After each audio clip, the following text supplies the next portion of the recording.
날씨가 건조할 땐 화병을 조심해.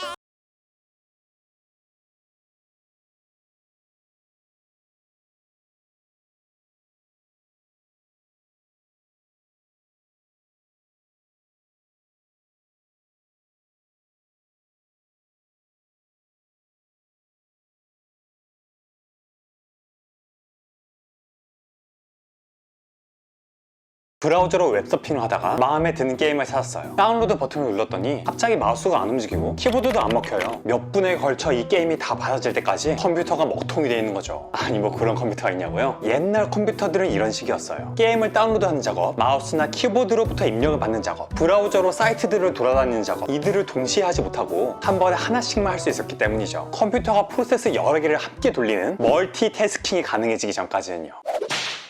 여러분의 컴퓨터에서 실행할 수 있는 파일, 윈도우의 경우 이름 뒤에 XE가 붙어있는 그런 파일들을 프로그램이라고 해요. 그리고 그 프로그램이 실행돼서 돌아가고 있는 상태, 즉 컴퓨터가 어떤 일을 하고 있는 상태를 프로세스라고 하죠. 여러분이 방금 들었던 상황과는 달리 오늘날처럼 쾌적하게 컴퓨터를 사용할 수 있는 건 운영체제가 여러 개의 프로세스를 함께 돌리고 있기 때문이에요. 윈도우를 쓰고 계신다면 지금 당장 Ctrl Alt Delete 키를 누르고 작업 관리자로 진입하셔서 내 컴퓨터에 얼마나 많은 프로세스들이 지금도 열심히 돌고 있는지 확인하실 수 있죠. 여러 프로세스를 함께 돌리는 작업은 동시적, 병렬적 혹은 이 둘의 혼합으로 이루어져요. 나중에 더 깊이 다루겠지만 이 둘을 간단히 설명하자면 동시성은 프로세스 하나가 이것 조금 하고 이것 조금 하고 이것 조금 하고 이렇게 여러 작업을 돌아가면서 일부분씩 진행하는 거예요. 이렇게 진행 중인 작업을 바꾸는 걸 컨텍스트 스위치라고 하는데 여기에도 다양한 방식과 알고리즘이 쓰여요. 이 과정이 기똥차게 빨리 돌아가니까 사람들에게는 이 프로세스들이 마치 동시에 진행되는 것처럼 느껴지는 거죠. 병렬성은 프로세스 하나에 코어 여러 개가 달려서 각각 동시에 작업들을 수행하는 거예요. 듀얼 코어, 쿼드 코어, 옥타 코어 이런 명칭이 붙는 멀티코어 프로세서가 달린 컴퓨터에서 할 수 있는 방식이죠. CPU의 속도가 발열 등의 물리적 제약 때문에 예전만큼 빠르게 발전하지 못하게 되자 그 대안으로 코어를 여러 개 달아서 작업을 분담할 수 있도록 만든 거예요. 자, 그럼 이제 컴퓨터는 여러 개의 프로세스를 함께 돌릴 수 있게 됐어요. 이걸로 충분할까요? 아까 이야기한 브라우저도 하나의 프로그램이고 이게 돌면서 하나의 프로세스가 진행되고 있죠. 그런데 이 브라우저가 일을 할 때도 게임을 다운받는 동시에 다른 페이지들을 돌아다닐 수 있어야 되고 유튜브 영상의 데이터들을 받아오면서 받아지는 데이터로 영상을 재생할 수도 있어야 되죠. 한 프로세스 안에도 여러 갈래의 작업들이 동시에 진행될 필요가 있는 거예요. 이 갈래를 스레드라고 불러요. 이 영상에서 조리되는 메모리에 비유했죠. 프로세스는 요리사고 대량 주문이 들어오는 이 식당에서 끊임없이 만들어내는 이 메뉴 하나하나가 프로세스예요. 컴퓨터는 프로세스마다 자원을 분할해서 할당해요. 라면 끓이는 섹션, 김밥 마는 섹션, 햄버거 만드는 섹션 이렇게 조리 공간을 나눠서 요리사 혼자 돌아다니면서 동시적으로 하든 여럿이서 병렬적으로 하든 혹은 이 둘을 섞어서 하든 이 메뉴들을 동시에 계속해서 만들어내는 거죠. 햄버거를 만드는 프로세스에서는 패티를 굽는 스레드가 진행되는 동안 빵에 야채를 얹고 소스를 뿌리는 스레드 도 진행될 수 있겠죠. 한 메뉴의 스레드들은 같은 조리대에서 진행돼요. 패티는 여기 가서 굽고 야채는 저기 가서 얹는다면 같은 조리대에서 작업하는 것보다 일하기가 훨씬 힘들겠죠. 같은 메뉴를 만들 때는 같은 공간과 장비, 즉 컴퓨터에 같은 자원을 공유하는 것이 더 효율적일 거예요. 프로세스들은 컴퓨터의 자원을 분할해서 쓰지만 스레드는 프로세스마다 주어진 전체 자원을 함께 사용하는 거죠. 이게 속도와 효율 면에서는 낫겠지만 단점도 있어요. 프로세스 안에 공유되는 변수에 스레드 두 개가 동시에 손을 대요. 현실 세계에서는 로맨스물이 되지만 컴퓨터 세계에서는 에러물이 돼요. 어떤 버튼을 누를 때마다 숫자가 1씩 올라가요. 스레드 둘이 이 버튼을 10번씩 누르면 결과물은 20이 나와야 하는데 그보다 적은 숫자가 나와버리죠. 둘이 버튼을 동시에 누르는 경우에는 숫자가 1만 올라가기 때문이에요. 시간 문제로 발생하는 이런 상황들을 예상하고 방지해야 되기 때문에 스레드를 사용하는 프로그래밍은 코드를 짜기도 디버깅을 해서 오류를 찾아내고 원인을 밝히기도 굉장히 까다로운 경우가 많아요. 다행히도 이런 작업들을 더 쉽고 안전하게 할 수 있는 도구들이나 프로그래밍 방식들이 오늘날의 개발자들을 많이 도와주고 있죠. 오늘은 좀 원시적인 방법으로 자바에서 스레드를 사용하는 프로그래밍을 해보려고 해요. 라면 끓이는 섹션에 버너가 4개 있다면 스레드도 4개를 만들어서 라면이 최대 4개까지 동시에 끓여지도록 프로그래밍 할 수 있겠죠. 전체 코드는 이 부분을 화면 정지해서 확인하시면 돼요. 라면 프로그램이란 이 클래스 파일 안에 메인 메소드를 돌리는 라면 프로그램 클래스, 그리고 라면 쿡이란 별도의 클래스를 하나 넣었어요. 라면 쿡은 러너블이라는 인터페이스를 사용하는데 이 말은 이 클래스에 필수적으로 런이라는 함수가 있어서 스레드에서 진행할 작업을 여기다 정의한다는 뜻이에요. 변수로 끓여야 할 라면의 수가 버너가 인테저로, 그리고 각 버너의 상태가 스트링 배열로 나오죠. 이 밑줄은 비어있다는 뜻이에요. 먼저 이 클래스의 객체가 만들어질 때 생성자에서 끓일 라면의 개수를 받아와서 라면 카운트에 적용해요. 쇼 버너 함수를 만들어서 실행되는 시점마다 버너들의 상태를 출력해 주도록 하죠. 그리고 스레드가 실행되면 이 부분이 실행돼요. 더 끓일 라면의 수가 0이 될 때까지 반복하는 작업이죠. 먼저 라면을 하나 집어가서 라면 카운트를 하나 줄여요. 스레드 2개가 동시에 라면을 집어가면 실제로는 2개가 주는데 카운트는 하나만 줄겠죠. 이를 방지하기 위한 자바의 장치들 중 하나로 싱크로나이즈드 블럭이 있어요. 이 안에 있는 변수들은 한 번에 한 스레드만 손을 댈 수 있는 거죠. 시스템 아웃 프린트 라인은 이 내용을 출력하는 거예요. 그리고 버너들 4개 중에 빈 것을 찾아요. 해당 스레드의 이름으로 버너를 차지하고 불을 켜서 라면을 얹죠. 이 부분 역시 싱크로나이즈드로 둘 이상의 스레드가 한 버너를 켜지 못하게 해요. 여기서 버너들 상태 한번 출력해줍니다. 스레드의 슬립은 해당 스레드를 일정 시간 정지하는 거예요. 라면이 끓는 시간이 필요한 거죠. 60배속으로 해서 한 2초 걸린다고 칩시다. 순행면이에요. 라면이 다 끓으면 해당 버너를 끄고 비워야죠. 버너들 상태를 여기서도 한번 출력해주고 스레드마다 다음 라면을 끓이기까지 0초에서 1초까지 랜덤으로 시간이 걸리도록 하기로 해요. 이렇게 하면 순서가 어느 정도 뒤엉키도록 할 수 있겠죠. 메인 함수에서 라면 총 개수를 변수로 받아와서 이 라면 쿡의 인스턴스를 만들고 이 인스턴스로 4개의 스레드를 만들어서 실행해보기로 해요. 각 스레드는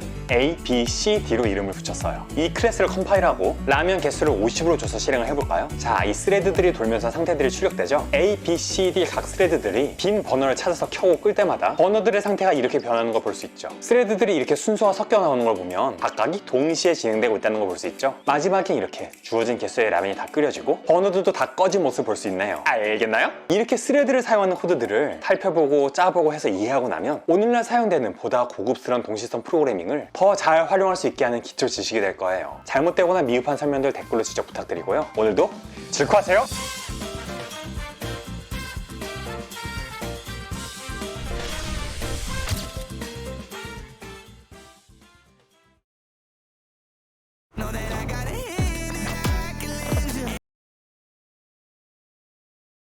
아침은 주로 커피로 때우는 식, 스트레스는 매운 걸로 푸는 식. 그런 식으로 할 거임? 회스탈 슈퍼자임. 식습관을 바꿀 수 없다면 소화제를 바꾸세요. 회스탈 슈퍼자임. 한독. 상쾌한 머리로 향긋한 내 모양에 내 맘 너무 풀고 걱정도 싸 고민도 싸 비듬도 유분도 어제의 눈물도 싸 헤드 앤 숄더 오늘은 좀 더 따뜻한 봄날이 올 거야.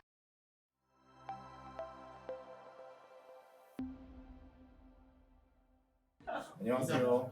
JVM 스택과 힙을 주제로 발표하게 된 모민입니다.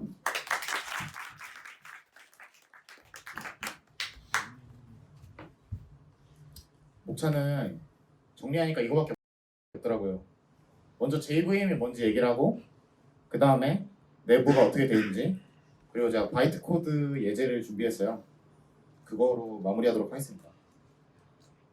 JVM이 뭐냐? 문제가 있어요. 문제가 있는데 C나 C++는 컴파일하는 플랫폼과 타겟 플랫폼이 다를 경우 프로그램이 동작하지 않습니다. 그래서 플랫폼은 운영체제와 CPU 아키텍처의 조합이에요. 제 노트북 같은 경우에는 리눅스랑 이제 암드 64 CPU를 쓰거든요. 이런 조합이 이제 플랫폼인데 C나 C++는 컴파일하고 나면 그 기계 코드가 타겟 플랫폼에 디펜던트하기 때문에 컴파일하는 플랫폼이랑 다를 경우에는 동작할 수가 없어요. 왜 그러냐면 OS마다 지원하는 시스템 콜 인터페이스가 다르고 또 CPU 아키텍처마다 지원하는 인스트럭션스 아키텍처가 달라요. 그래서 바이트 코드 레프레젠테이션이 다르기 때문에 코드가 동작하지 않을 수 있습니다. 쉽게 말해서 제가 리눅스에서 컴파일을 했어요. 그리고 리눅스에서 돌려요. 이러면 아무 문제가 없어요. 우리가 미션 할 때 보통 이렇게 하잖아요. 내 컴퓨터에서 컴파일하고 내 컴퓨터에서 돌리고 C나 C++도 이건 괜찮아요. 문제는 리눅스에서 컴파일해서 나온 실행 파일을 윈도우로 돌리면 안 돌아가요. 이게 문제예요. 이걸 해결하기 위해서 타겟 플랫폼에 맞춰서 컴파일을 해야 되는데 이걸 크로스 컴파일이라고 합니다. 리눅스에서 윈도우를 타겟으로 잡고 컴파일을 할 수 있어요.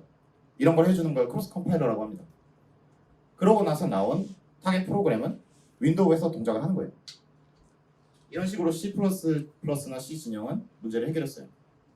근데 JVM은 이 문제를 근본적으로 해결했는데 자바 소스 코드가 자바C라는 컴파일러를 거치고 나면 자바 바이트 코드가 돼요. 이 자바 바이트 코드는 컴파일러를 거치고 해결했는데 자바 소스 코드가 자바C라는 컴파일러를 거치고 나면 자바 바이트 코드가 돼요. 이 자바 바이트 코드는 JVM이 설치된 플랫폼이라면 어떤 플랫폼이든 상관없이 잘 동작합니다. 물론 JVM이 이 기계와 즉 플랫폼과 관련된 지저분한 작업들을 대신 해주기 때문에 가능한 거예요. 따라서 여러분이 윈도우면 윈도우용 JVM을 설치하고 그 위에서 리눅스에서 컴파일한 자바 바이트 코드를 실행해도 아무 문제가 없는 거죠. 이런 식으로 JVM은 접근했습니다. 이거를 Sun Microsystems 자바 만든 회사죠. Write once, run anew. 네가 짠 자바 코드를 컴파일해서 배포하면 어떤 플랫폼이든 상관없이 실행시킬 수 있다. 근데 그 플랫폼은 JVM이 설치돼 있어야 한다. 사실 조삼모사인데 C++도 크로스 컴파일해서 배포하면 되는데 JVM을 굳이 써야 될까? 굳이 이걸 도입한 이유가 뭘까? 자바가 나오던 시절에는 배경인데 네트워크가 되게 발전하던 시절이었어요. 이제 네트워크로 모든 것들이 연결되고 이 다기종의 디바이스에서 실행하기 위한 프로그램이 필요하다. 근데 C나 C++는 그 플랫폼마다 컴파일을 해줘야 되잖아요. 근데 막 PC, 뭐 윈도우나 리눅스 이런 상관이 없는데 핸드폰도 나오고 뭐 PMP도 나오고 그런 여러 가지 기종에 맞게 다 컴파일할 수가 없는 노릇이라 자바가 나온 거죠. 자연스럽게 바이트 코드와 JVM이라는 게 나왔고 이게 자바의 야심이에요. 웹서버가 왼쪽이고 오른쪽이 브라우저라고 하면 웹서버에 클래스 파일이 있어요. 클래스 파일은 바이트 코드를 담은 파일입니다. 이 클래스 파일만 내가 네트워크를 통해서 전달해주면 웹 브라우저에 자바 버추얼 머신이 설치돼 있어서 이거를 실행하기만 하면 되겠다. 이게 지금 자바스크립트가 정확히 이렇게 동작하고 있죠.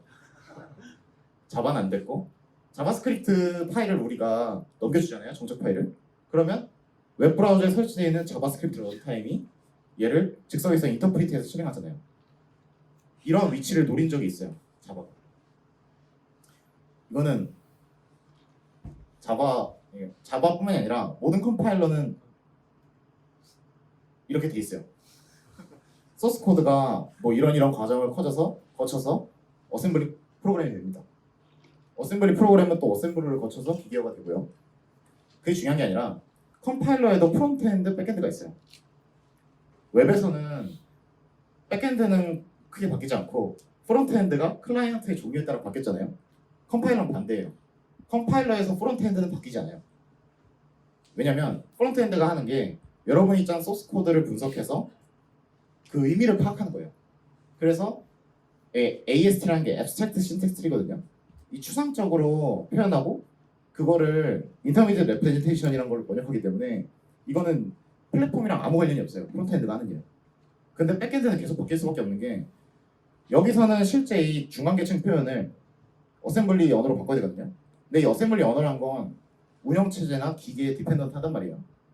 그래서 얘는 이제 이 백엔드만 윈도우용이 있고 리눅스용이 있고 뭐 그런 게 있는 거고 맥용이 있고 프론트엔드는 공유를 하는 거예요. 이런 레이어드 아키텍처로 되어 있습니다. 컴파일러가.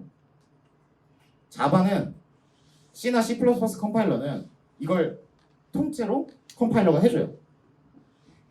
근데 자바는 프론트엔드는 자바C가 해주고 백엔드는 JVM이 하는 거예요. 이 하는 일을 분리한 거죠. 그래서 갖는 장점도 있는데 C 언어는 한 번에 컴파일하고 나면 더 이상 컴파일할 건덕지가 없어요. 더 이상 개입할 수가 없단 말이에요. 근데 우리가 사전에 다 알 수가 없어요. 런타임에 어떤 일이 벌어질지를. 런타임에서만 발생하는 굉장히 소중한 정보들이 있고 그 정보들을 이용해서 최적화를 하는 게 JIT 컴파일러예요. JIT 컴파일러는 이따 할게요. JVM 내부 구조를 봅시다. JVM 내부 구조에서 우리가 주목할 부분은 이 런타임 데이터 에리어라는 곳이거든요. JVM이 자바 바이트 코드를 실행하는 기계예요. 진짜 가상의 기계예요. 그때 여러 가지 메모리 종류의 메모리 공간이 필요한데 그때 쓰는 게 런타임 데이터 에리어입니다. 이 중에 스레드가 공유하는 게 있고 공유하지 않는 게 있어요. 메소드 에리어와 힙은 모든 스레드가 공유하는 데이터 에리어입니다. 메소드 에리어는 클래스 로더가 클래스 파일을 읽어왔을 때 클래스에 있는 정보들을 파싱해서 저장하는 곳이에요. 뭐 변수가 어떤 게 있는가, 메소드가 어떤 게 있는가, 뭐 정적 변수는 어떤 게 있는가, 바이트 코드는 어떤가, 이런 것들을 다 저장하는 것이 메소드 에리어라고 보면 됩니다. 힙은 프로그램을 실제로 실행하면서 생성한 모든 객체 인스턴스를 저장하는 거죠. 이제 얘네들은 스레드마다 존재를 하는데 자바 스택과 PC 레지스터, 네이티브 메소드 스택이에요. PC라는 건 프로그램 카운터입니다. 각 스레드는 어떤 메소드를 항상 실행하고 있어요. 그때 PC는 그 메소드 안에서 바이트 코드 몇 번째 줄을 실행하고 있는지를 나타내는 역할을 합니다. 스택은 스레드별로 한 개만 존재하고 스택 프레임은 메소드가 호출될 때마다 생성돼요. 그러니까 이 스레드 1의 빨간색이 스택이고 아래로 성장을 하는 거예요.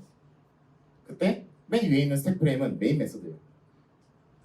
그리고 그 밑에 있는 스택 프레임은 메인 메소드에서 호출한 어떤 메소드고 그 밑에 있는 그 메소드에서 호출한 어떤 메소드. 즉 메소드 호출의 그 트레이스와 똑같다고 보면 될 것 같아요.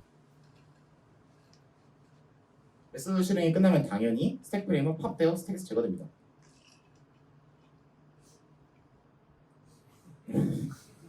스택 프레임 안에 들어가는 정보는 로컬 베리어블 어레이, 오퍼런드 스택, 프레임 데이터를 갖는데 이거는 이따가 프레임 데이터는 컨스턴트 풀에 대한 참조, 이전 스택 프레임에 대한 정보, 현재 메소드가 속한 클래스 객체에 대한 참조 등의 정보를 갖는데 쉽게 생각하면 바이트 코드를 수행하기 위해서 당연히 필요한 것들이에요.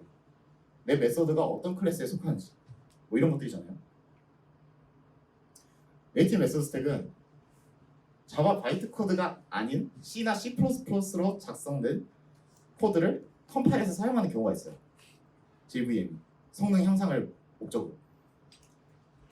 그때 사용되는 메소드입니다. 제가 자바 코드를 짰어요. 더블 변수 3개를 선언하고 1.0으로 초기화하고 포지션이라는 데다가 이니셜 더하기 레이트 곱하기 60. 결과는 61.0이잖아요. 이거 바이트 코드로 바꾸면 이렇게 돼요. 이거는 인텔리제이 플러그인입니다. 아까 로컬 베리어블 어레이를 좀 이따 설명한다고 했는데 이거예요. 로컬 변수가 들어가 있는 어떤 테이블이라고 보시면 되고 여기 보면은 왼쪽에 인덱스가 있고 오른쪽에 args, 포지션, 이니셜, 레이트 이렇게 있잖아요.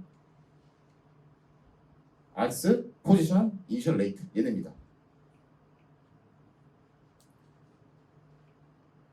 오퍼런드 스택은 이제 설명할 거고 프로그램 카운터는 내가 이제 실행할 바이트 코드의 몇 번째 줄인지 그거. 이제 한 줄씩 들어가 볼게요. 오퍼런드 스택에 1.0을 푸시하라는 명령어예요. 이게 바이트 코드 더블 컨스턴트 1 스토어라고 하면은 오퍼런드 스택이 어떤 값인지 모르겠지만 그걸 꺼내서 로컬 베리어블 어레이 1번 인덱스에 저장을 하는 뜻이에요. 더블 스토어 1 1번 인덱스에 포지션이라는 값이 있으니까 포지션에 1.0을 넣으라는 것과 같죠? 아까 제가 초기화 코드 넣은 게 이렇게 해석이 된 거예요. 바이트 코드로. 얘도 마찬가지고 얘는 이제 이니셜에 1.0 초기화한 거고 레이트에 1.0을 초기화한 거죠. 로드는 로컬 베리어블 어레이에 있는 값을 읽어서 오퍼런드 스택에 넣는 작업을 하는 거예요. 더블 로드 3번 인덱스에 있는 걸 읽어서 오퍼런드 스택에 넣어라. 이 스택이 어떻게 사용되는지 잘 보세요. 이번엔 5번 인덱스에 있는 값을 오퍼런드 스택에 푸시해라. 3번, 5번은 이니셜이랑 레이트죠. 지금 이니셜에 있는 값이 들어가고 레이트에 있는 값이 들어간 거예요. 여기서 컨스턴트 풀이 나오는데 로드 컨스턴트 풀 그리고 2번 컨스턴트 풀에 2번 인덱스에 있는 값을 가져온다. 근데 여기서 우리가 상수로 표현하는 값들을 리터럴이라고 하거든요. 리터럴 W형 리터럴 60.0이 그 값이 그대로 저장되어 있는 게 아니라 이런 값들은 자주 쓰일 수 있기 때문에 컨스턴트 풀에 따로 저장을 해놔요. 그 컨스턴트 풀에 있는 값을 가져서 사용할 때 이 명령어를 씁니다. 지금 60.0을 스택에 넣은 거예요.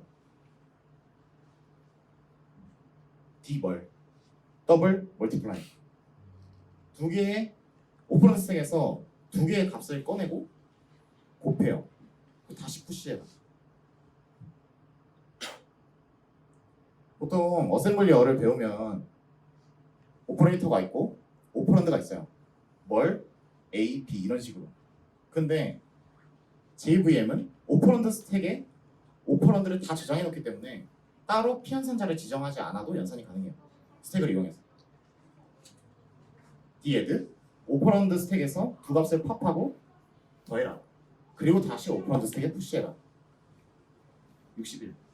아까 말했던 결과값 b스토어 1 꺼내서 1번 인덱스에 저장해요. 1번 인덱스가 포지션. 그래서 아까 제가 짰던 코드가 이렇게 바이트 코드로 변환이 되고 JVM은 바이트 코드를 실행하기 위해서 오퍼런드 스택과 로컬 베리어블, 컨스턴트 풀 이런 것들을 사용한 걸 볼 수 있어요. 이게 스택이 JVM에 사용되는 용도입니다. 유담인데 제가 아까 루인한테 질문한다고 했거든요. 루인 어딨죠? 우리가 어셈블리어나 그런 거 배우면 CPU는 레지스터를 쓰잖아요. JVM도 가상의 기계인데 왜 레지스터를 안 쓰고 스택을 쓰는 결정을 했을까요? JVM 만든 사람이 레지스터 안 쓰잖아요 지금. 연산에 피연산자를 저장하는데 원래 레지스터 쓰는데 스택을 써요. JVM 왜 그러기로 결정했을까요? 어떤 장점이 있길래? 네, 자바의 야심과 관련이 있습니다.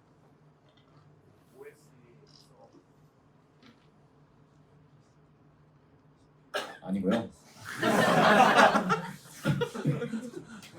아까 자바가 그 네트워크의 다기종의 디바이스에서 균일하게 동작할 수 있음을 보장하고 싶어 했잖아요.